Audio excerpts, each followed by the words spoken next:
ఈ మధ్య supreme court judgement ఇచ్చింది. ఆ జడ్జిమెంట్ ఏంటంటే, ప్రజాప్రతినిధులు ఎమ్మెల్యేలు కానీ ఎంపీలు కానీ డబ్బులు తీసుకుని ప్రశ్నలు వేయడం, కొన్ని సంస్థల యొక్క ప్రయోజనాలు కాపాడడం కోసం, లేదా క్రాస్ ఓటింగ్ వేయడం, ఇలాంటి పనులు చేస్తే వాళ్ళకి ప్రజాప్రతినిధులకు ఉన్న ఇమ్యూనిటీ ఉండదు, వాళ్ళని కూడా ప్రాసిక్యూట్ చేయొచ్చు అని ఇచ్చింది. ఇంతవరకు బాగానే ఉంది. దీని మీద భారత ప్రధాని మోడీ గారు అద్భుతమైన తీర్పు ఇచ్చారు. రాజకీయాలను సంపూర్ణ ప్రక్షాళన చేయడానికి ఉపయోగపడుతుందని గొప్ప స్టేట్మెంట్ ఇచ్చారు.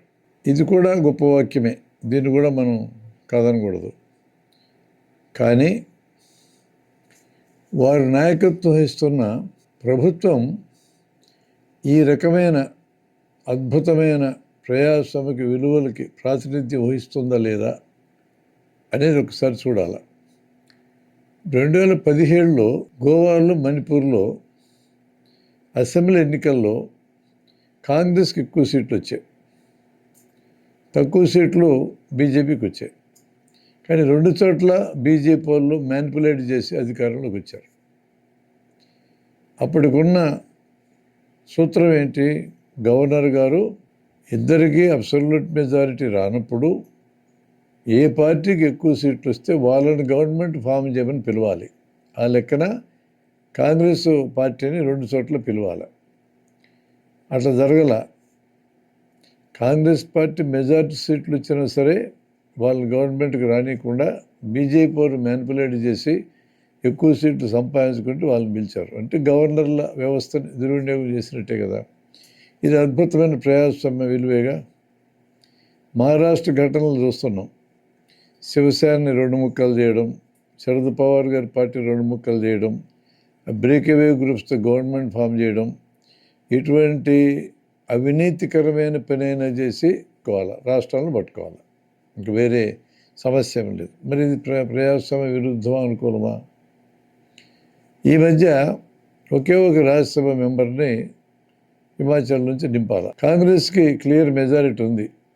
అభిషేక్ సింఘ్వి వాళ్ళ వ్యక్తి రాజ్యసభ మెంబర్ అవుతారని చెప్పని అనుకున్నారు. కానీ హర్ష్ మహాజన్ బీజేపీ వ్యక్తి రాజ్యసభ మెంబర్ అయ్యారు. ఎటు సాధ్యమైంది? 9 మంది కాంగ్రెస్ ఎమ్మెల్యేలు క్రాస్ ఓటింగ్ చేశారు. అంటే ఈ 9 మంది బీజేపీ మీద ప్రేమతో ఆత్మ సాక్షి ప్రబోధం ప్రకారం వేశారని అనుకోవాలన్నా మనము, లేక ఇందులో ఈరోజు ప్రధాని గారు నిరసిస్తున్న ఈ పద్ధతి అంటే అప్రజాస్వామిక పద్ధతి అనేదాన్ని అవలంబించి ఓటు చేశారని అలా.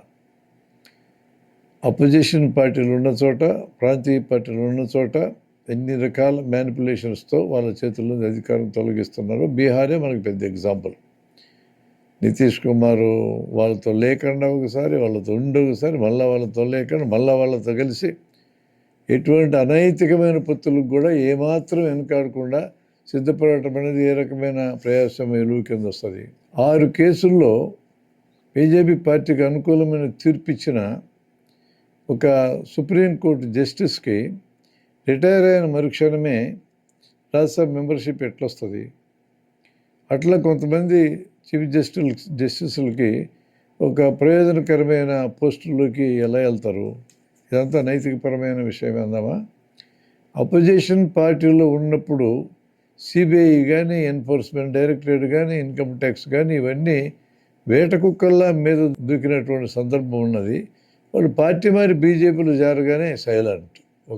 ఒక్క చర్చ కూడా జరగదు, ఒక్క రకమైన విచారణ కూడా జరగదు. అంటే తమ వాళ్ళైతేనేమో కార్యకర్తలు, ఎదుటి వాళ్ళు అయితే గూండాలు. ఎంత అద్భుతమైన సూత్రం ఇది! ఈ విధంగా వరుసపెట్టి జరుగుతున్న సందర్భంలో మరొక విషయం కూడా చూద్దాం. గవర్నర్ల వ్యవస్థని అపోజిషన్ పార్టీల అధికారులు ఉన్న దగ్గర ఎంత విచ్చలవిడిగా ఉపయోగిస్తున్నారో మనం చూస్తున్నాం. అది కేరళ కానీ, తమిళనాడు కానీ. ఇది ఏ రకమైన రాజ్యాంగబద్ధము లేదా ప్రజాస్వామ్యతము? అపోజిషన్ పార్టీ మెంబర్లని మూకుమ్మడిగా బయటకు పంపించేసి పార్లమెంట్లోంచి చట్టాలు ఎటువంటి చర్చ లేకుండా చేసుకోవటం ఏ రకమైన ప్రజాస్వామ్య విలువలకు సంబంధించింది? చీఫ్ ఎలక్షన్ కమిషనర్ని ఎంపిక చేయడానికి అపోజిషన్ పార్టీ లీడరు, ప్రధానమంత్రి ప్లస్ సుప్రీంకోర్టు చీఫ్ జస్టిస్ ముగ్గురు కలిసి ఎంపిక చేయాలి. చట్టం చేసి సుప్రీంకోర్టు చీఫ్ జస్టిస్ పక్కకు తొలగించి ప్రధానమంత్రి ఎంపిక చేసిన క్యాబినెట్ మెంబర్ని పెడితే ఇప్పుడు అర్థం ఏంటి?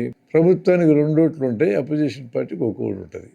అంటే ఎట్టి పరిస్థితుల్లోనూ వాళ్ళ పార్టీకి అనుకూలమైన వ్యక్తి తప్ప మరొకరు చీఫ్ ఎలక్షన్ కమిషనర్ అయ్యే సమస్య లేకుండా ఏర్పడు. ప్రజాస్వామ్యం అంటే ఏమాత్రం విలువ లేని, గౌరవం లేని, ఒకే పార్టీ, ఒకే దేశం, ఒకే మతం, ఒకే భాష ఇలాంటి సూత్రాల ఆధారంగా ఉన్నప్పుడు రాజ్యాంగాన్ని పబ్లిక్గా ఉల్లంఘించటమే కదా ఇది. ఈ రాజ్యాంగ స్ఫూర్తి ఎక్కడుంది? రాజ్యాంగంలో ఉన్నటువంటి ప్రియాంబుల్కి స్ఫూర్తి ఎక్కడుంది? ఇది ఇంత పెద్ద డైలాగులు ప్రధాని గారు వాడేటప్పుడు కొంచెం తాము ఎట్లున్నామో చూసుకోవడం గౌరవనీయంగా ఉంటుందేమో పరిశీలించాల్సిన అవసరం ఉందా లేదా?